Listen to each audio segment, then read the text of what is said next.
warahmatullahi wabarakatuh. Kembali lagi di video aku, Vertina.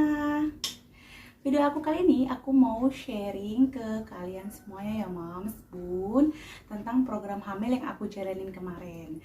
Nah, bagaimana sih program hamil sharing aku kali ini? Simak video aku terus ya. Nah, sebelum aku mau nge-share gimana sih cara aku promil kemarin, nah ini aku mau sedikit bercerita ya moms. Cerita tentang perjalanan pernikahan saya sampai hamil anak yang pertama. Nah, awalnya saya tuh nikah tahun 2013. Terus nggak lama, selang 3 bulan aku tuh langsung dikasih kepercayaan. Terus positif hamil.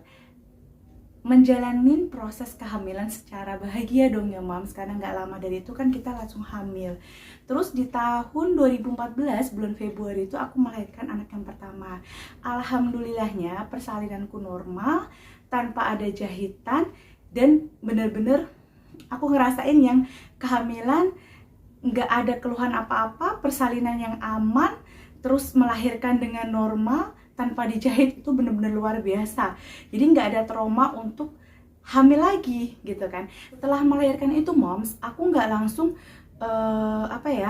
untuk mau hamil lagi dah gitu, enggak, karena aku mau fokus untuk membesarkan buah hati aku. Jadi di situ mulai konsultasi dengan suami untuk menggunakan alat kontrasepsi. Akhirnya kita pilih alat kontrasepsi yang nggak mengganggu ASI. Pada saat itu adalah pemakaian KB suntik 3 bulan. Wow dong mam ya, KB 3 bulan. Jadi pada saat aku KB 3 bulan itu langsung drastis berat badan aku naik. Mungkin juga pengaruh aku juga makannya banyak karena lagi pumping ASI. Terus habis itu aku mulai lepas KB itu tahun 2016 karena memang pengen mempunyai anak lagi, pengen hamil lagi gitu. Nah dari sini nih awal permasalahannya moms, karena 2 tahun aku KB 3 bulan itu memang pengaruh banget di mens aku ya, jadi nggak mens. Nah pada saat itu wah, aku udah mulai lepas KB di tahun 2016. Sampai sekarang dong, mam, tahun 2021. Pada tahun 2016, aku sama suami memutuskan untuk mempunyai keturunan kembali. Pengen hamil lagi dong, mams. Jadi akhirnya aku lepas KB di tahun 2016. Tapi apa dong, mam? Itu bener-bener bikin aku shock. Yang pertama aku susah untuk mensnya. Terus mensnya mulai nggak beraturan, lama untuk mendapatkan mens dari aku lepas KB. Oke, itu karena mungkin pengaruh KB yang sebelumnya. Terus dari tahun 2016 sampai tahun 2018 kok berpikir nih sama suamiku, lama banget ya. Yang anak pertama aja baru nikah langsung dapat kepercayaan gitu, langsung telat mens. Kok ini lama gitu. Nah, apa karena pengaruh hormon aku, terus karena pengaruh KB yang kemarin mensnya nggak lancar, nggak setiap bulan jadwalnya pas. Akhirnya mulai konsultasi ke dokter spesialis obgyn, dan di sana diperiksa memang tidak ada keluhan apa-apa, tidak ada permasalahan antara aku dengan suami. Alhamdulillahnya bagus, nggak ada masalah apa-apa ya mams. Saya serius itu di Oktober tahun 2020. Waktu itu saya udah resign kerja karena memang sebelumnya saya tuh bekerja apa mungkin.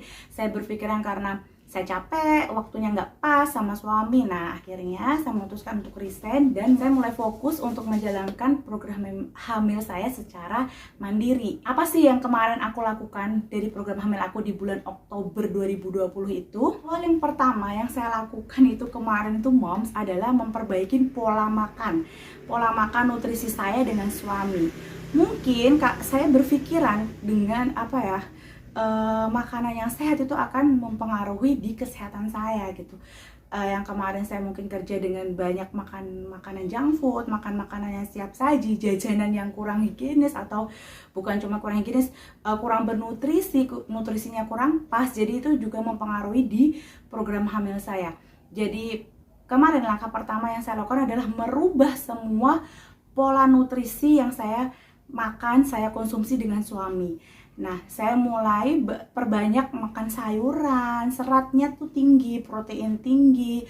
Terus saya nggak makan makanan junk food, saya mengurangin jajanan di luar. Dan menu makanan yang saya makan di rumah dengan suami itu lebih banyak ke porsi sayuran dan protein tinggi, kayak ikan. Terus lebih ke sayur-sayuran, buah, dan perbanyak lagi saya mengkonsumsi air mineral karena memang sebelumnya saya menyadari kalau saya kurang minum. Jadi ke suami itu kita lebih mengutamakan makanan-makanan yang kita masak sendiri, jadi nggak junk food atau beli-beli jajanan di pinggir jalan ya Mams. Jadi dari bulan Oktober itu mulai menerapkan pola-pola makanan yang banyak mengandung nutrisi, serat dan proteinnya tinggi, ataupun seperti asam folatnya tinggi. Nah itu yang saya terapkan terus tiap hari dan itu konsisten ya Mams.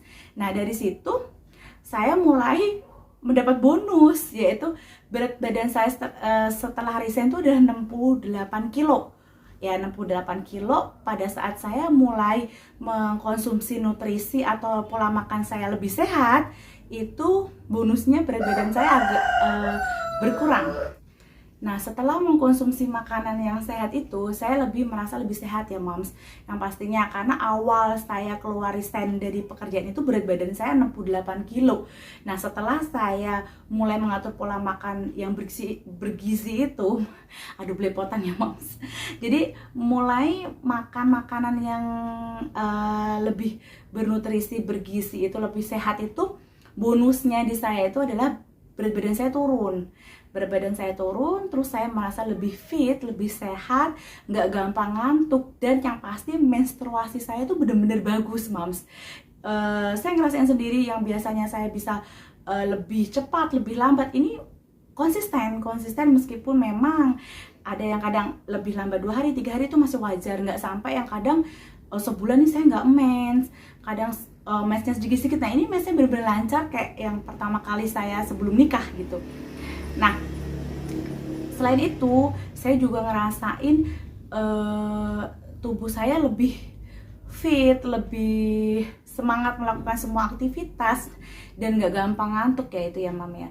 Terus buat ke suami, dia juga ngerasain lebih fit badannya, terus dan apa ya, meningkatkan, itu pasti ya Mams, dan pola makan sehat itu bisa meningkatkan gairah kedua belah pasangan, itu benar-benar saya rasakan kemarin ya. Terus setelah itu suami saya juga mengurangi aktivitas malam, benar-benar menghindarin itu semua, minuman soda juga enggak sama sekali, benar-benar pure kita melakukan program hamil ini dengan menu makanan sehat. Itu aja kemarin yang kita lakukan.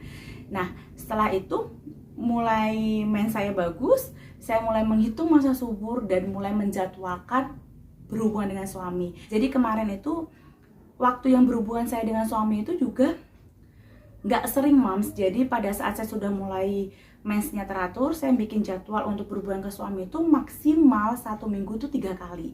Nah dari maksimal 3 kali itu bener-bener 3 kali ya Moms, nggak sering. Karena apa? Karena produksi sperma itu biar berkualitas. Jadi kita nggak keseringan melakukan hubungan dengan suami ya.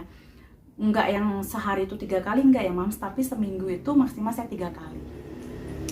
Nah dari situ, dari bulan Oktober 2020 dan kemarin di tahun 2021 bulan Agustus itu saya mulai telat mens. Nah pada saat itu nggak percaya Mam, bener nggak ya gitu. Akhirnya saya belikan test pack dan saya cek, ternyata alhamdulillah sujud syukur hasilnya adalah positif.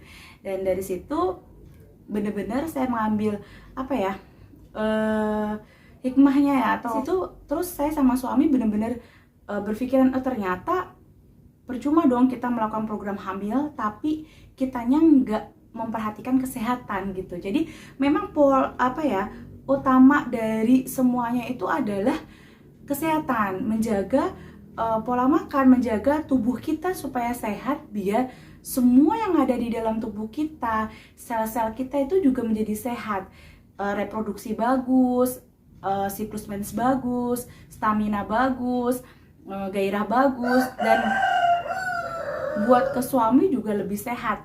Jadi produksi spermanya lebih bagus, semuanya lebih bagus lah. Itu bener-bener dari nutrisi yang bagus itu tadi ya Mom, sharing dari aku tentang program hamil mandiri yang kemarin aku lakukan dengan suami. Ternyata dari yang aku alami selama ini dari tahun 2016 sampai 2020, meskipun saya juga program hamil di dokter di tahun 2018, tapi kalau memang penyerapan di dalam tubuh saya atau kesehatan saya dengan suami nggak bagus ya memang belum gitu ya. Dia Mom sharing mandiri program hamil yang aku lakukan dengan suami kemarin. Jadi meskipun kita pernah melakukan program hamil di dokter, tetap aja kalau memang kita tidak mengimbangi dengan pola makan yang sehat, istirahat yang cukup, merubah semua pola aktivitas kita, pola kesehatan kita atau pola makan kita nggak dengan baik, yaitu sama aja gitu. Karena intinya pun juga kita harus menjaga nutrisi yang ada di dalam tubuh kita supaya sel-sel dalam tubuh kita, supaya kesehatan kita tuh benar-benar terjaga. Karena kalau hidup sehat, pola makan sehat, staminanya bagus, produksinya bagus, sel telurnya bagus, jadi sel spermanya juga bagus. Nah ini insya Allah akan membantu mempermudah kita di program hamil. Jadi buat Mom semuanya, semoga informasi atau sharing informasi dari aku ini bermanfaat ya Moms.